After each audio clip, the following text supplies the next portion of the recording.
గత కొన్ని గంటలుగా గుంటూరులోని అంబటి రాంబాబు నివాసం వద్ద కొనసాగుతున్న హైడ్రామా ముగిసింది. ముఖ్యమంత్రిపై అనుచిత వ్యాఖ్యలు చేశారన్న ఆరోపణలు మరియు టీడీపీ శ్రేణుల భారీ నిరసనల నేపథ్యంలో పోలీసులు అంబటి రాంబాబును అదుపులోకి తీసుకున్నారు.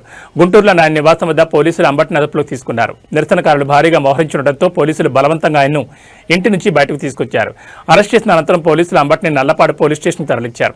ఈ క్రమంలో టీడీపీ మరియు వైసీపీ శ్రేణుల మధ్య తీవ్ర వాగ్వాదం, తోపులాట జరగడంతో పోలీసులు లాఠీచార్జ్ చేయాల్సి వచ్చింది. నల్లపాడు పోలీస్ స్టేషన్ వద్ద ఎలాంటి అవాంఛనీయ సంఘటనలు జరగకుండా పోలీసులు 144 సెక్షన్ విధించి భారీ బందోబస్తు ఏర్పాటు చేశారు.